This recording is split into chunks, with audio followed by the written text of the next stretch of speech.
அஸ்ஸலாமு அலைக்கும் வரஹ்மத்துல்லாஹி வபரகாத்துஹு. அல்ஹம்துலில்லாஹ்.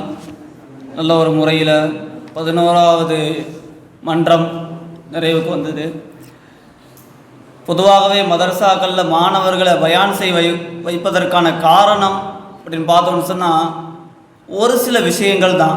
அந்த ஒரு சில விஷயங்களை நாம் விளங்கிட்டோம்னு சொன்னால் அல்லாஹ் சுப்ஹானஹு வ தஆலா நமக்கு என்ன செய்வான், பயானுடைய ஆற்றல், அந்த பேச்சு ஆற்றலை நம்மக்கிட்ட வந்து வெளிப்படுத்துவான்.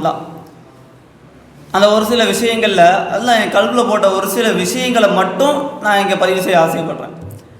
இப்போ நாம் அவளோடு எதிர்பார்த்து கொண்டு இருக்கின்ற கிட்டத்தட்ட ஒரு வருடம் நம்ம எதிர்பார்த்து கொண்டு இருக்கின்ற ரபியுல் அவளுடைய மாதம், நாயகம் ஸல்லல்லாஹு அலைஹி வஸல்லம் அவர்கள் பிறந்த அந்த மாதம் இதோ நெருங்கி வந்துருச்சு.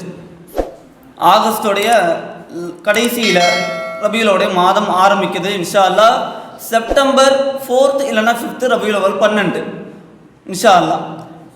அந்த ரபியுலோடைய மாதத்தில் நாம் செய்ய வேண்டிய முக்கியமான அமல்களில் ஒன்று என்னன்னு தெரியுமா? நாயகம் ஸல்லல்லாஹு அலைஹி வஸல்லம் அவர்களுடைய வரலாறுகளை பரப்புறது.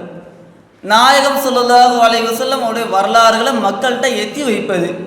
யார் யாரெல்லாம் நாயகம் ஸல்லல்லாஹு அலைஹி வஸல்லம் அவருடைய வரலாறை இன்னமும் அறியாமல் அல்லது தவறாக புரிஞ்சுக்கிட்டு இருக்கிறாங்களோ அவங்களுக்கெல்லாம் சரியான விளக்கங்களை கொடுக்கிறது. சரி, இந்த சரியான விளக்கங்களை எல்லாம் நம்ம வந்து வாயால் தான் கொடுக்க முடியும், எழுத்தாலையும் கொடுக்க முடியாதா? அப்படி பார்த்தா கொடுக்க முடியும், நான் இல்லைன்னு சொல்லலை. ஏன், வாளால் கூட கொடுக்க முடியும். ஆனால் நாயகம் ஸல்லல்லாஹு அலைஹி வஸல்லம் அவங்க சொன்ன வார்த்தை இந்த பயான சஹ்ரா. பயானில் ஒரு வசீகரம் இருக்குது.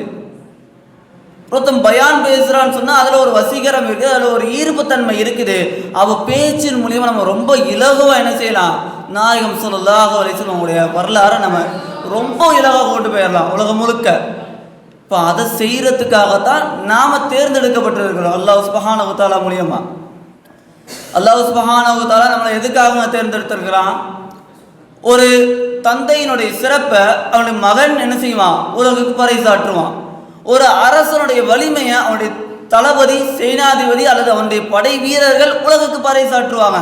அதே போலதான் இன்னல் உலமா வரஸத்துல் அன்பியா என்று போற்றப்படக்கூடிய இந்த வாரிசல்களான நாம தான் என்ன செய்வோம்,